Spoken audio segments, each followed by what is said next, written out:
Have you ever had a child ask you where babies come from?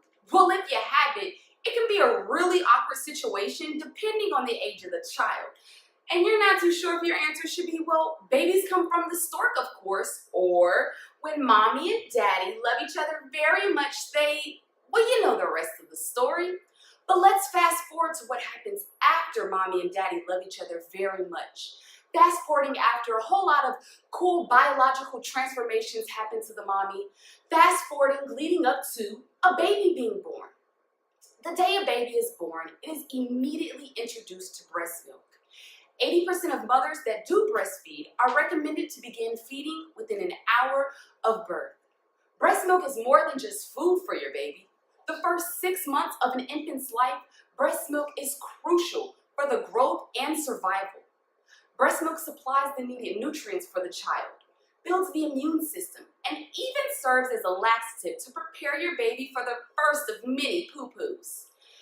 It also is an antibiotic that helps protect the infant from common childhood illnesses such as diarrhea and pneumonia, the two leading causes of child mortality worldwide. Breastfeeding has prevented up to 75% of premature babies' deaths. The American Academy of Pediatrics recommend babies receive nothing but breast milk the first 6 months and continue receiving for at least the first year and beyond to achieve optimal growth, development, and health.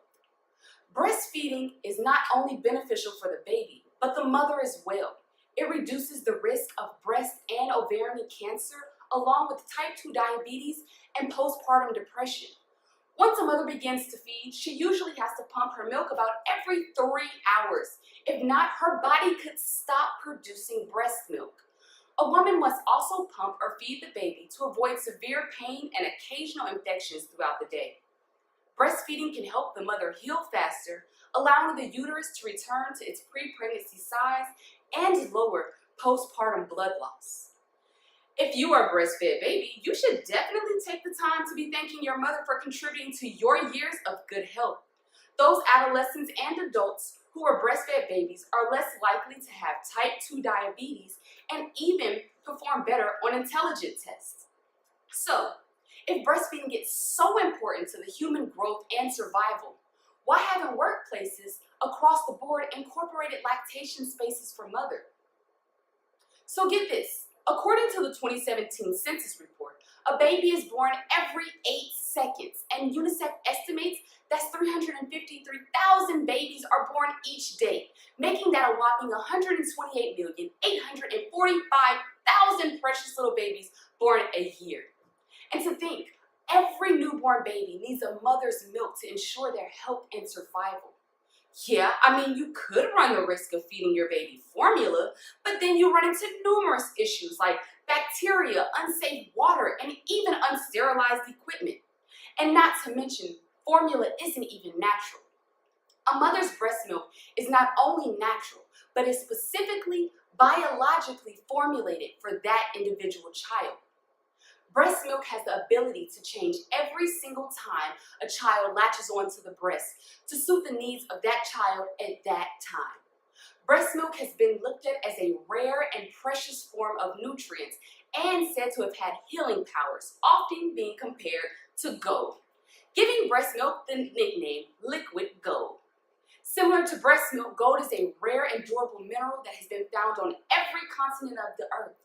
Gold has been known to fight off illnesses and even known to help clean the polluted air.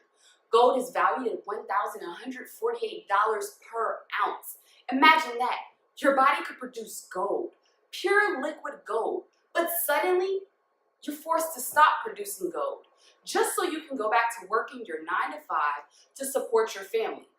Well, that's what it's like for 60% of women who begin breastfeeding. Women are the fastest growing segment of the U.S. workforce. 1/3 of breastfeeding mothers return to work within 3 months after birth, and 2/3 return to work within 6 months. Of these women, 70% of these mothers have children younger than 3 years old. And 1/4 of employed women have children under the age of 1 year old.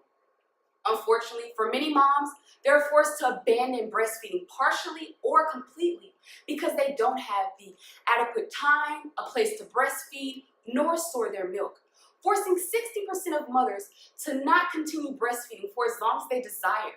For many mothers, the place of employment plays a deciding factor in her decision to breastfeed and how long she'll breastfeed. Unsupportive workplace policies and a lack of parental leave is the fourth factor in what influences how long a mother will breastfeed. Mothers need a safe, clean, and private place in or near their workplace so they may continue producing liquid gold to feed their child. According to the Fair Labor Standards Act of 1938, summed up, an employer shall provide a reasonable break time, a place other than a bathroom that is shielded view, free from intrusion, and an employer that employs less than 50 employees are not subject to these requirements. But of course, not all companies are complying with this fair labor standards. For instance, this is my cousin Lina. She's actually a pharmaceutical sales and a drug rep for her company that shall not be named. She has 3 beautiful children, ages 11, 7, and 3, all which were breastfed babies from the time they were 26 months. Even though her job was very accommodating for allowing time for her to pump, they did not provide a mother's room where she could properly breastfeed in a comfortable and clean environment. Therefore, she was forced to come up with her own method of park and pump, which then turned into park and drive on busier work days. And it's exactly what it sounds like. On most days, for about 30 minutes each, Lina was forced to pump in her car. As a future breastfeeding mother, I believe that workplaces across the board, no matter the type of workplace, to become more aware and accommodating to new mothers, to explore the options of having lactation spaces. I believe that all companies should have policies and procedures in place protecting new breastfeeding mothers. Workplaces can start small. They can convert an existing room with a few additional features dedicated for breastfeeding mothers. And most expenses for these lactation spaces occur within the first year of starting the service. And if funds don't allow, you can consider options such as renovating an empty office space or a meeting room. The rooms are very simplistic but allow mothers to comfortably pump and store their milk. It's a peaceful and uninterrupted environment that benefits everyone, not only the mother and its baby, but the company as well. A study was conducted in corporations with lactation support programs. 94% of employees return after maternity leave, compared to the national average of 59%. If your company supports breastfeeding mothers, this could result in higher job satisfaction and less employee turnover rates.